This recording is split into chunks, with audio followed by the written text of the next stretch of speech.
Hello. Jason? Yes. Mike Reno calling. How are you? Hey, Mike. How's it going with you? Good, thanks. I'm great too. So Mike Reno, Loverboy. This is going to be great stuff in April. You're coming to the Casino Nova Scotia.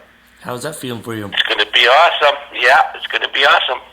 Yeah, it's something that Nova Scotians always want to see. More Loverboy in their region. Nice. I can't wait. Now let's look at your accomplishments here. When I read the press release, I kind of forgot this. 10 million albums sold. Now that's a big accomplishment when you look at, all Canadian bands and what Loverboy accomplished. Yeah, it's a very big accomplishment. I'm very proud of it. Like, let's say, how many shows in a year do you do, Mike? These days or past few years?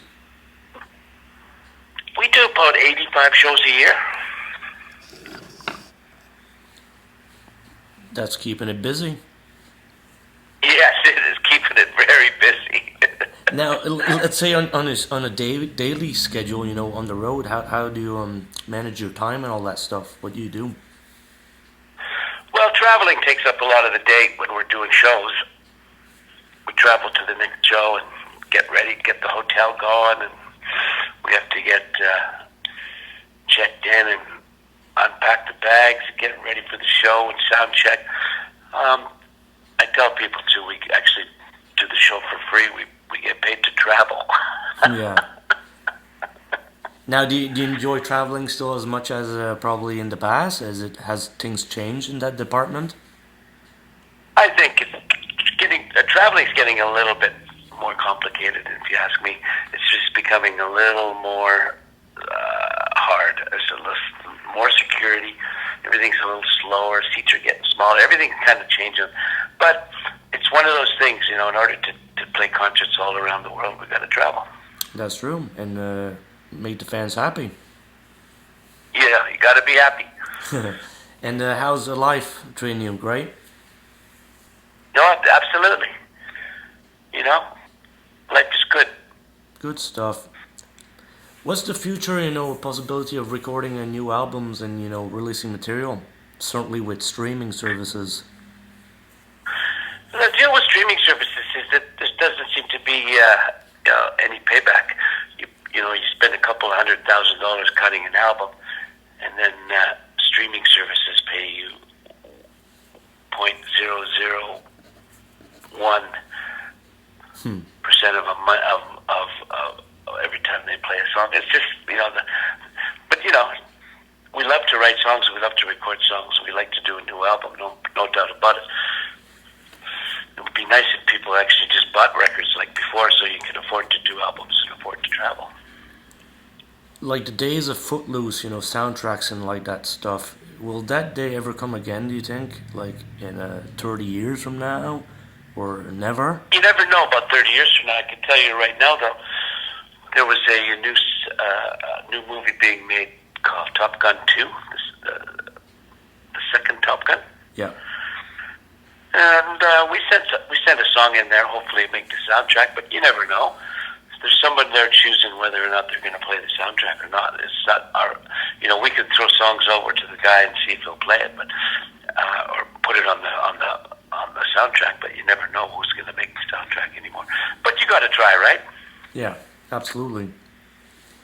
One question here is about making music videos. You guys are keeping busy with your YouTube channel, posting the classic stuff.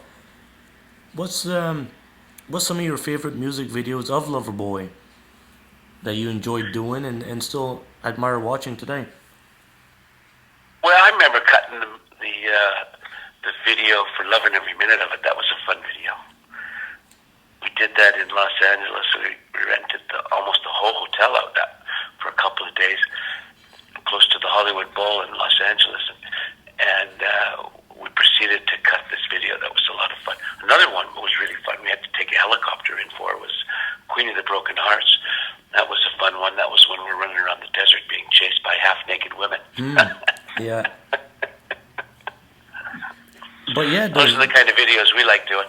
Yeah, and they still stand the test of time, I would say. quality is great I too. would say so too. I appreciate you, Jason. Yeah, no problem. I mean, when you watch it, the quality is still intact. You guys did good job preserving this stuff. Well, thank you. We try our best to make sure everybody's happy on the social network. We've got a nice website, and we've got a Facebook page, and we've got a group of people working it. We try real hard at social media.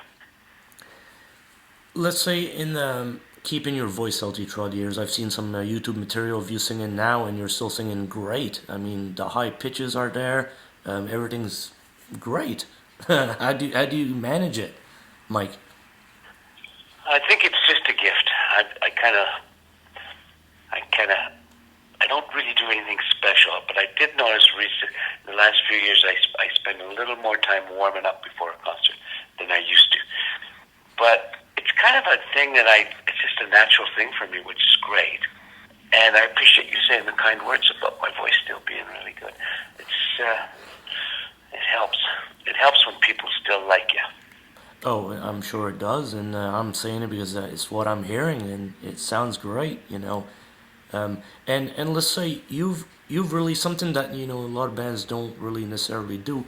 You go and dig out the back track of your voice for "Turn Me Loose" and post it as a YouTube video.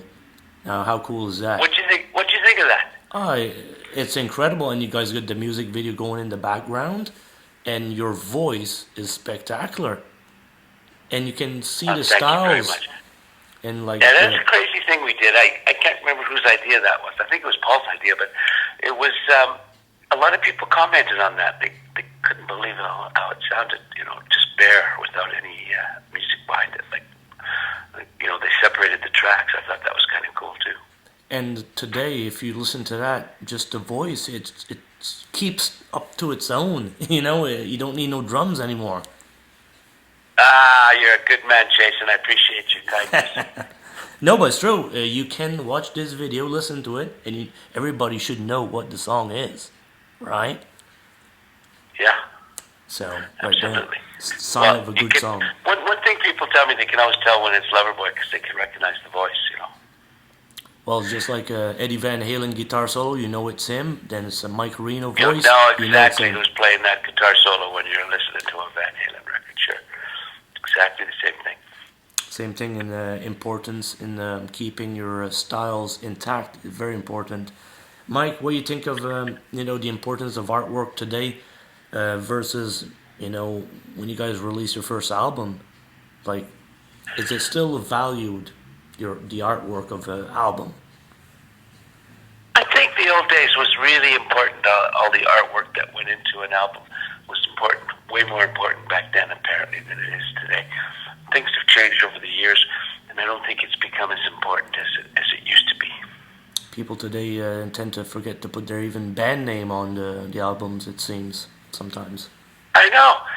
It's kind of crazy the way things have progressed, but I'm just happy that we were involved in the early days of record making and the early days of selling lots of records and making albums, the old-fashioned way.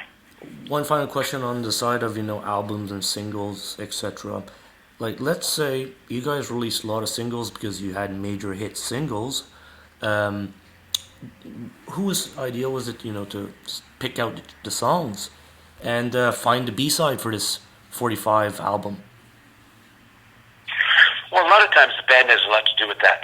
We write the songs, so we usually put the best things we got out forward, and then you have to work together with the record company, discuss what they think is a good idea, and then we basically, come to a mixed agreement, which they say this, we say that, and we kind of come to an agreement. It's kind of like playing a game of poker. Mm-hmm. Well, you guys did a good job picking out the singles. I'm sure made you guys Thank famous. You, I appreciate that, sir. Well, Mike, this is going to be great seeing you guys in April 6th at the Casino Nova Scotia. It's always a treat to see Loverboy in Nova Scotia. I mean, at the Atlantic provinces at that. Awesome. It's always great to come out to Atlantic provinces where people really appreciate good old-fashioned rock and roll. We love it. Well, I appreciate you taking this time, and let's promote this concert. Gets a lot of people going there. Thank you, Jason. I appreciate your your help, and I look forward to seeing you when I get out there. Absolutely. So you take care and see you soon. Okay, Jason, thank you. You're very welcome. Thank you, Mike. Bye-bye.